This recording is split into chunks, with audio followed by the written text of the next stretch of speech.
اعوذ باللہ من الشیطان الرجیم بسم اللہ الرحمن الرحیم الحمد للہ الذی جعلنا من المتوسکین بولایت علی بن ابی طالب والائمۃ المعصومین علیہم السلام۔ ناظرین محترم، ایک سوال جو اکثر جوانوں کے درمیان رائج ہے اور کیا جاتا ہے وہ یہ ہے کہ ائمہ معصومین علیہ السلام کا نام قرآن مجید میں کیوں ذکر نہیں ہے؟ خود مولا کائنات علیہ السلام کا نام قرآن مجید میں اگر بیان ہوتا تو یہ اختلاف اور جھگڑے پیدا نہ ہوتے۔ در حقیقت یہ سوال ہمارے جوانوں کے نہیں بلکہ دشمنوں کی سازش ہے، اور یہ ان کی طرف سے یہ سوال ہے تاکہ ہمارے جوانوں کو گمراہ کیا جائے اور انہیں بہکایا جائے۔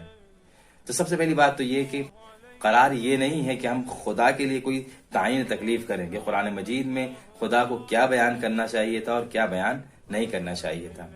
دوسری بات یہ کہ اگر قرآن مجید میں امام علی علیہ السلام کا نام بیان نہیں ہوا ہے تو ان کے جو اوصاف ہیں، ان کی جو صفتیں ہیں قرآن مجید میں بیان کی گئی ہیں۔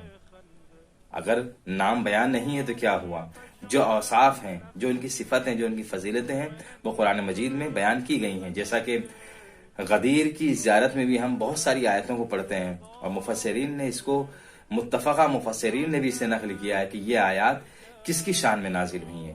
جیسا کہ پڑھتے ہیں کہ بسم اللہ الرحمن الرحیم وَمِنَ النَّاسِ مَن يَشْرِي نَفْسَهُ ابْتِغَاءَ مَرْضَاتِ اللَّهِ وَاللَّهُ رَءُوفٌ بِالْعِبَادِ۔ یا ایک آیت ہم پڑھتے ہیں انما ولیکم اللہ ورسولہ والذین آمنوا الذین یقیمون الصلاة ویؤتون الزکاة وهم راکعون۔ یا ہم اور آیات جو ہیں جیسے الیوم اکملت لکم دینکم واتممت علیکم نعمتی ورضیت لکم الاسلام دینا۔ یہ آیتیں بہت ساری آیتیں، غدیر کی خود آیت جو ہے کہ یا ایھا الرسول بلغ ما انزل الیک من ربک وان لم تفعل فما بلغت رسالتہ واللہ یعصمک من الناس۔ اس طرح کی بہت ساری آیات قرآن مجید میں موجود ہیں کہ جو مولا کائنات علیہ السلام کی صفتوں کو بیان کرتی ہیں۔ اگر مولا کائنات کا نام ذکر نہیں ہے تو کیا ہوا؟ لیکن جو آیات ہیں وہ صاف طور پر دلالت کرتی ہیں کہ یہ آیات مولا کائنات علیہ السلام کی شان میں نازل ہوئی ہیں۔ دوسری بات یہ کہ قرآن مجید میں اگر مولا کائنات علیہ السلام کا نام موجود نہیں ہے تو اس کے برعکس، اس کے اپوزٹ، کیا سقیفہ میں ہونے والے حادثے کی تائید قرآن مجید میں موجود ہے؟ کیا جو شورا کے ذریعے سے انتخاب کیا گیا کیا اس کی تائید پائی جاتی ہے؟ اسی طرح سے امویوں کی جو حاکم ہے، جو امویوں کی جو حاکمیت کی جو سلسلہ ہے، کیا قرآن مجید میں اس کا ذکر کیا گیا ہے؟ ہرگز نہیں، بلکہ قرآن مجید میں تو یہ بیان کیا گیا ہے کہ پیغمبر اکرم صلی اللہ علیہ وآلہ وسلم کو خداوند عالم نے مفسر قرآن بنا کے بھیجا۔ جو پیغمبر اکرم صلی اللہ علیہ وسلم کہتے جائیں اسے ہمیں قبول کرنا چاہیے۔ ما آتاکم الرسول فخذوہ وما نہاکم عنہ فانتہوا۔ پیغمبر اکرم جو کچھ بھی دیں تمہیں انہیں لے لینا ہے، اور جسے پیغمبر اکرم روک دے اسے ہمیں رک جانا ہے۔ پیغمبر اکرم صلی اللہ علیہ وسلم نے ہمیں نماز کس طرح سے پڑھنا چاہیے اس چیز کا بیان کیا گیا ہے۔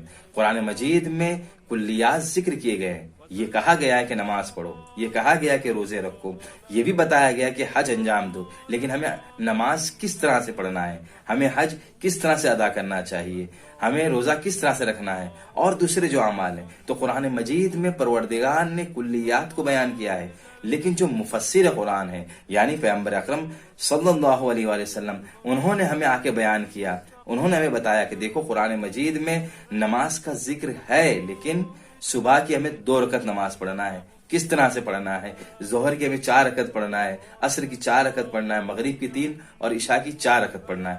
اس طرح سے پیغمبر اکرم صلی اللہ علیہ وآلہ وسلم نے ہمیں بیان کیا کہ ہمیں کس طرح سے انجام دینا ہے۔ پیغمبر اکرم صلی اللہ علیہ وآلہ وسلم نے مکے میں جا کر طواف جو کیا وہ 7 عدد طواف کیا، یا حج کے موقع پر جو سعی کی، جو رمی جمرات کیا، یا مینا میں یا مشعر میں جو آپ نے وقوف کیا، کس طرح سے ہمیں وقوف کرنا ہے، کہاں ٹھہرنا ہے، یہ ساری چیزیں پیغمبر اکرم صلی اللہ علیہ وسلم نے ہمیں بیان کیے۔ لہٰذا ہمیں پیغمبر اکرم صلی اللہ علیہ وسلم ما آتاکم الرسول فخذوہ وما نہاکم عنہ فانتہوا، جو پیغمبر ہمیں کہہ کر چلے گئے، بتاتے چلے گئے، ہمیں اس طرح سے انجام دینا ہے۔ لہٰذا اگر قرآن مجید میں مولا کائنات علیہ السلام کا ذکر، نام ان کا ذکر نہیں ہوا ہے، تو ان کی جو اوصاف ہے وہ بیان کیے گئے ہیں۔ پیغمبر اکرم صلی اللہ علیہ وسلم نے غدیر کے میدان میں 1.25 حاجیوں کے درمیان وہی پیغمبر کہ جو بھی تمام امور کو انجام دے رہے تھے اور مسلمان اور اصحاب ان کی پیروی کر رہے تھے، ویسے ہی انجام دے رہے تھے۔ لہٰذا اگر دیکھیں آپ حج کے اعمال میں بھی ہمارے درمیان ہو، جو ہمارے اہل سنت برادران ہیں ان کے درمیان بہت کم اختلاف پایا جاتا ہے، کچھ چیزوں میں فرق ہے، باقی سارے اعمال جو ہیں وہی اعمال ہیں جو ہم انجام دیتے ہیں۔ لہٰذا وہ سارے اعمال، وہ ساری چیزیں جو پیغمبر اکرم صلی اللہ علیہ وسلم کے قیادت میں تمام اصحاب و مسلمانوں نے انجام دیا۔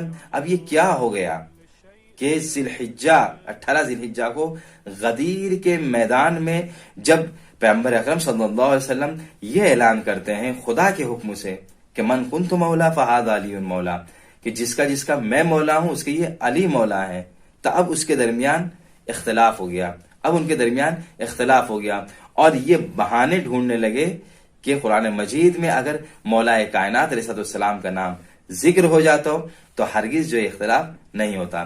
لہذا ناظرین محترم، قرآن مجید میں مولا کائنات علیہ السلام یا ائمہ معصومین علیہ السلام کے نام کا ذکر نہ ہونا یہ اس بات کی دلیل نہیں ہے کہ پیغمبر اکرم صلی اللہ علیہ وسلم نے امت کے لیے اور مسلمانوں کے لیے اپنے جانشین کو مقرر نہ کیا ہو۔ والسلام علیکم۔